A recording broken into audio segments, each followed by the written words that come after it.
YouTube channel. Gagawa ako ngayon ng Christmas gift bag. Yan, gumawa ako ng pattern. Ang haba nito guys ay 30 by 12. So, ito lang yon. Tapos, ang tela ko ay 2 yarda.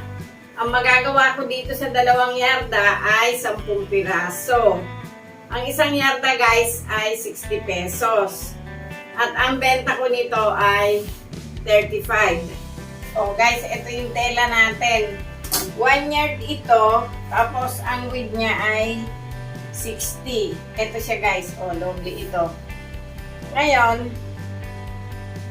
itong tela natin, itong haba nitong pattern ko, yan, katulad nito, Pagka ginanito natin, magastos. Ang gawin natin, patayo na lang ng ganito.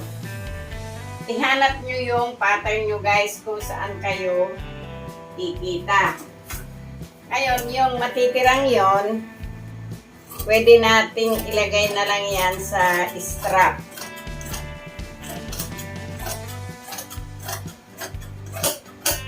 Diyan na po muna yan. Dito sa ibabang to, huwag kayong gugupit. Kailangan po yan ay buo. Ito, tabasin natin. Bali, itong ginupit natin to ay 2 ng gift Christmas bag yan. Tapos dito, ito siya guys,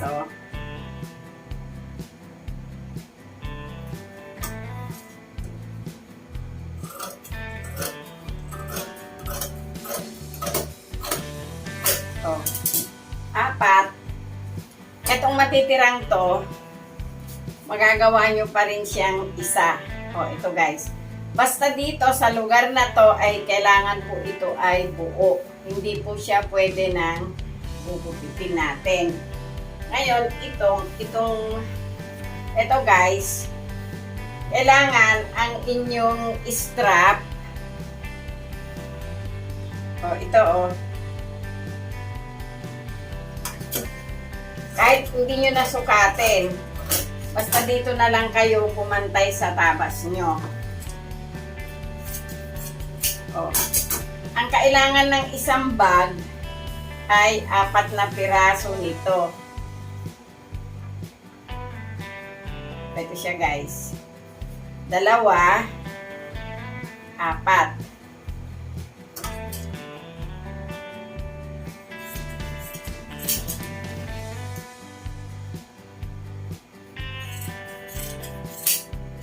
Ito siya guys. Bali 4. Bali ang malalagyan nitong tinanggal natin ito ay 4 na bag lang.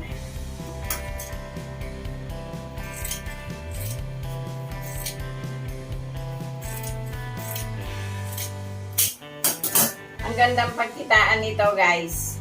Sobra sa kalahati ang inyong kikitain. At ito ay mabili.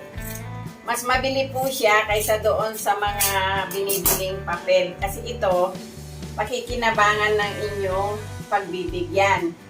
Ngayon guys, yun, 4 yun. Sa 35, 140 na siya. Ngayon, ito namang isang to, pwede na natin siyang gawing medyo maliit. Yan lang yung laki niya. Kasi meron din naman bumibili ng ganyan kaliit.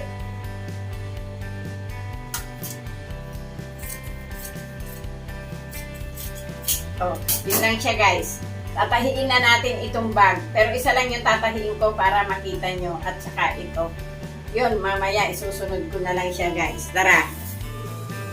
Guys, ito yung 2 handle niya. Yan, in-aging natin. Pero kung wala kayong aging, pwede naman pagdikitin nyo, tapos baliktarin nyo na lang.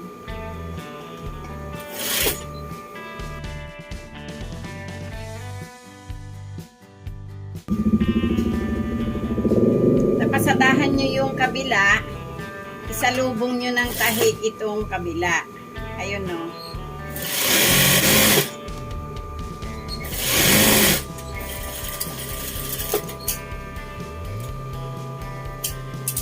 guys, ito na yung handle natin. Ngayon dito, itiklop nyo ng ganito, tapos kumuha kayo ng 2.5. Lagyan nyo ng gupit, o kaya lagyan nyo ng tandaan. Ito, dito sa loob ng 2.5, bali 5 inches yon guys. Dito nyo sa parteng loob ikapit ito.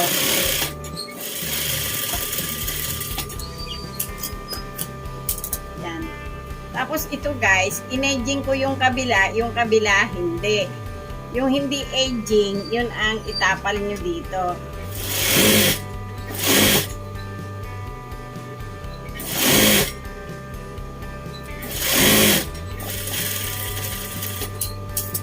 Pagkailagay nyo na yon, idapa nyo siya dito sa facing nyo para matibay.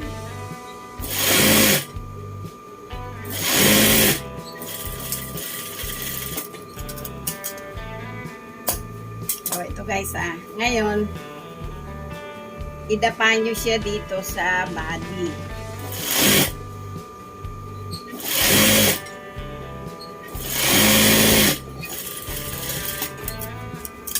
Pagkadapa sa body guys, tahian nyo pa siya ng isa.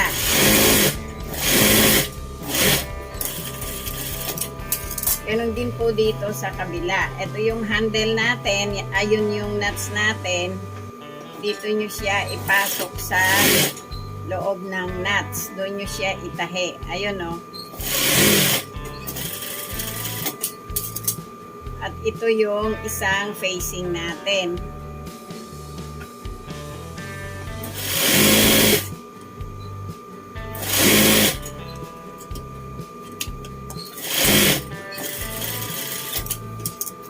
Tapos guys, ganun ulit.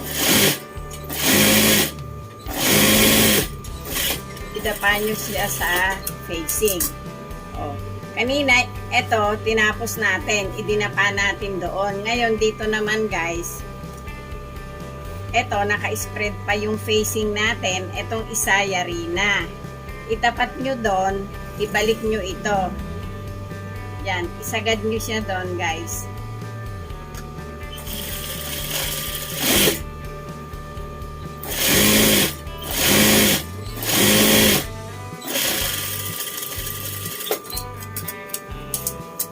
Yan, basta tatandaan nyo, huwag nyong gugupitin ito. Kailangan buo talaga ito.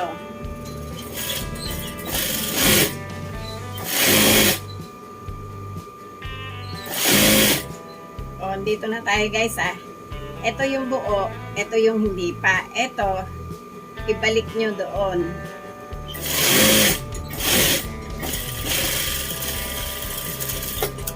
E-edgingin ko lang itong dalawang side. O ito guys, na-edging na natin yung dalawang side. Ngayon ito, baliktarin nyo. Ayun para malinis. Diba? Ngayon, nabaliktad na natin. Pwede nyo na siyang idapa sa body.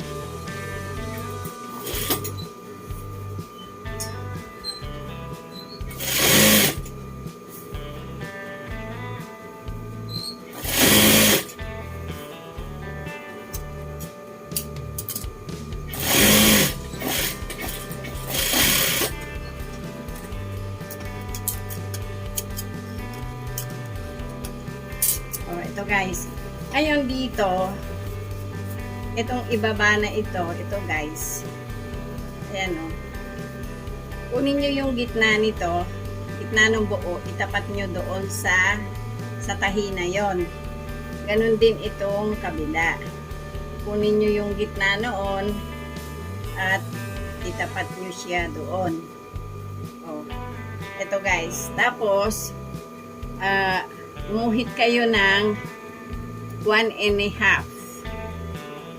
Yun guys, Tapos dito, 1.5 din. Depende kung ano yung gusto nyong luwag nung pinaka ilalim ng inyong bag. Ayan. natuldukan na natin yung isa, pasadahan nyo na ito.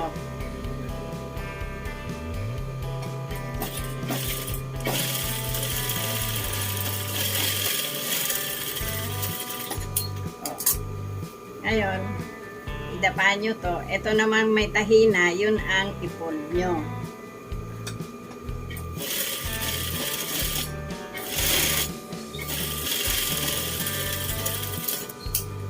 Natahina natin guys. Ito na sila. Meron ng tahi ito. Damihan nyo kung gusto nyo. Pwede na nating baliktarin.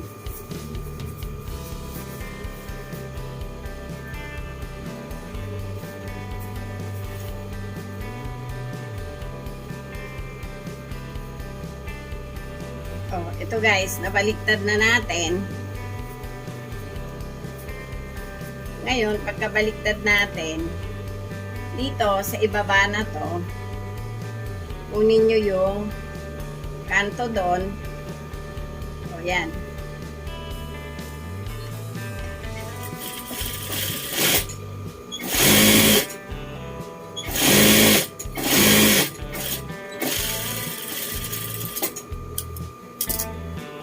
Tapos, dito rin kayo sa kabilang kanto, guys. Ito. Tapos, doon. Kung ano yung lapad dito, ganun din yung lapad nyo dito.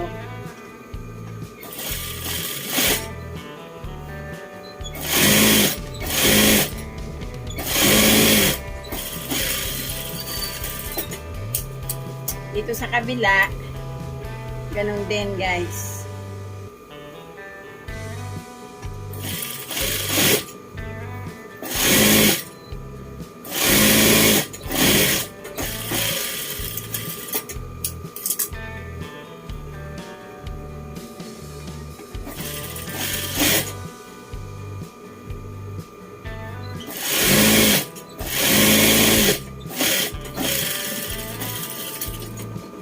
Kaya nilalagyan natin ng ganito yung mga panabe para maganda po siyang tingnan. O, nandito na tayo sa walang tahi ito guys, walang cut.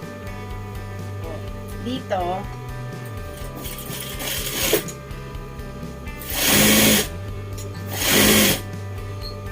pagdating doon, ikanto nyo.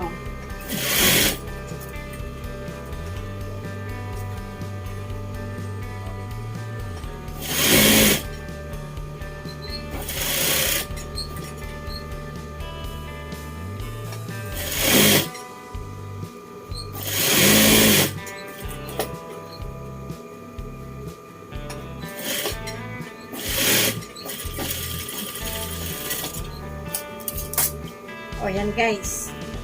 Tapos na. O. Ayan. O. Ito buo. Mamaya, gagawin ko lahat yon at bibilangin ko sa inyo mamaya pag nayari ko na siya lahat. O guys, ito na yung 2 yards natin na ginawang Christmas gift bag. Yan. Ito kasi yung isa, kaya maliit ito. Tinesting ko kung maganda rin naman yung maliit. Ayan, maganda rin naman siya guys. Yan. Ang nagawa ko doon sa 2 yarda ay 10 piraso. Ito siya. 1, 2, 3, 4, 5, 6, 7, 8, 9, pang-10 ito guys. O, yan. Ang benta ko nito ay 35. Pero pag ganito kaliit guys, 20 lang to. Ayan o, basta itong pinaka-ilalim ay wag nyo nang tatabasin. Dapat ito laging buo. O, ayan.